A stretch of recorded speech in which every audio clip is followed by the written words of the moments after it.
आप सभी का स्वागत है प्यारे स्टूडेंट्स मेरे इस यूट्यूब चैनल में। आज हम चर्चा करेंगे पीजी सेमेस्टर थर्ड के लिए डीएससी 1 पेपर जिनका ग्रुप बी है उसमें क्या क्या ऑब्जेक्टिव प्रश्न पूछे जा सकते हैं। तो आपको तारिके फिरोज शाही के लेखक पूछा जा सकता है कि कौन है, तो भाई जियाउद्दीन बर्नी। किसे भारत का तोता कहा जाता है, अमीर खुसरो जी, है ना। ख्वाजन फुतू के लेखक कौन है, अमीर खुसरो। खड़ी बोली का शुरुआत किसने की, बढ़ावा किसने दिया, तो अमीर खुसरो। ठीक है, इस सब चीज़ों को एकदम ध्यान में रखिएगा। निजामुद्दीन औलिया किसके गुरु थे, तो भाई अमीर खुसरो के। साथ ही साथ आपको पूछा जा सकता है कि दिल्ली सल्तनत में जो टैक्सेशन सिस्टम थे, जैसे भाई जजिया किससे लिया जाता था, तो गैर मुसलमानों से, है ना। ये सब चीज़ों को थोड़ा सा ध्यान में रखिएगा, है ना, जजिया ध्यान में रखिएगा। साथ ही साथ एडमिनिस्ट्रेशन सिस्टम में देखिएगा तो आपको पूछा जा सकता है कि तुर्क ए चहलगामी जो व्यवस्था था उसको किसने प्रारंभ किया, तो भाई इल्तुतमिश ने। टंका का सिक्का किसने चलाया, तो इल्तुतमिश ने। तुर्क ए चहलगामी को किसने समाप्त किया, तो बलबन ने। ठीक है, ये सब चीज़ों को एकदम ध्यान में रखना है।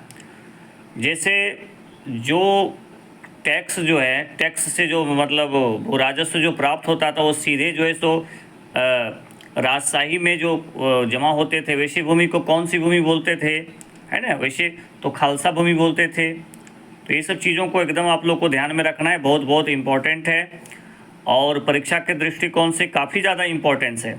खुम्स क्या होता था, लूट के द्वारा जो धन प्राप्त होता था उसको जो है सो उसको खुम्स बोलते थे। खम्स भी कहीं लिखा रहता है, तो ये चीज़ों को थोड़ा सा एकदम माइंड में बिठा लीजिएगा। आपको पूछा जा सकता है कि दीवाने अर्ज जो है सैन्य विभाग का गठन किसने किया था, तो आपको बलबन ने। ठीक है, बलबन रक्त and low policy, blood and iron की पॉलिसी उन्होंने अपनाया था, तलवार जिसको बोल सकते हैं। ठीक है, तो इसको थोड़ा सा माइंड में बैठाइएगा, बहुत इम्पोर्टेंट है। साथ ही साथ आगे जैसे आपको इससे रिलेटेड और भी पूछा जा सकता है, जैसे चूँकि इस आपके सिलेबस में विजयनगर साम्राज्य भी है, तो आपको पूछा जा सकता है कि आंध्र भोज के नाम से कौन जाने जाते थे, तो कृष्णदेव राय किस वंश के शासक थे, तो टुल्लू वंश के शासक थे। विजयनगर साम्राज्य की राजधानी कहाँ थी, तो हम्पी राजधानी थी। किस नदी किनारे स्थित थे, तुंगभद्रा नदी किनारे आसपास स्थित थे। तो ये सब चीज़ों को थोड़ा सा ध्यान में रखिएगा, बहुत इंपॉर्टेंट है। ठीक है, ये चीज़ों को थोड़ा सा आपको ध्यान में रखना है और परीक्षा के दृष्टिकोण से काफ़ी ज़्यादा इम्पोर्टेंट है, इसको थोड़ा सा देख लीजिएगा। साथ ही साथ विजयनगर साम्राज्य के प्रशासन में केंद्रीय प्रशासन के मुख्य कौन होते थे, तो राजा होते थे। ठीक है, ये सब चीज़ों को माइंड में एकदम जो है सो आपको क्या कर लेना है, बैठा लेना है। ठीक है, वाक्यानवीस कौन होते, तो गृह मंत्री होते थे। ठीक है, चलिए और क्या हो सकता था, आपको पूछा जा सकता है कि कौन से भक्ति संत, है ना, के संकलन, है ना, को क्या बीजक कहा जाता था, तो बीजक किनकी है, वो तो है कबीरदास जी की है। ठीक है, उनके द्वारा जो रचनाएं की गई है उसका संकलन जो है सो बीजक के रूप में हुआ है। तो ये कबीरदास से संबंधित है। बीजक किससे संबंधित है, तो कबीरदास जी से संबंधित है। ठीक है, किनको जो है सो कृष्णा अवतार के रूप में जाना जाता है, तो कौन, चैतन्य महाप्रभु, जिन्होंने राधा कृष्ण के प्रेम को, है ना, दिखाने का प्रयास किया। ठीक है, आपको शगुन ब्रह्म के जो उपासक थे भक्ति आंदोलन में, जैसे आपको तुलसीदास, सूरदास, मीराबाई। निर्गुण मन में कौन है, भाई कबीरदास जी। जानिएगा, एकदम चीज़ों को थोड़ा सा एकदम पढ़ लीजिएगा, बहुत हड़बड़ाना नहीं है। ठीक है, एकदम हड़बड़ाने की आवश्यकता नहीं है, एकदम माइंड में बैठाइए, चीज़ों को पढ़िए।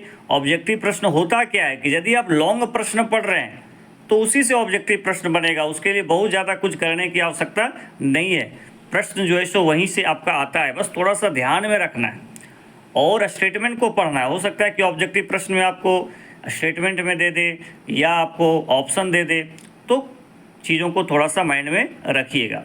आपको पूछा जा सकता है कि दिल्ली सल्तनत में जो सो राजकीय भाषा क्या था, तो फारसी था, है ना। फारसी जो है सो राजकीय भाषा थे। चीज़ों को एकदम आपको जो है सो बैठा देना है माइंड में। चलिए ठीक है, तो मुझे लगता है कि इतना आप कम से कम पढ़िए। सूफी आंदोलन में भी आप जैसे जो सिलसिले थे, जैसे चिश्ती सिलसिले, नक्शबंदी सिलसिले, कादरी सिलसिले, सुहरवार्दी सिलसिले, इसको भी थोड़ा सा पढ़ लीजिएगा। ठीक है, कौन किसके किसके मत थे। तो ये सब चीज़ों को आप यदि पढ़ते हैं तो फिर आपको कोई तरह का दिक्कत होने वाला नहीं है।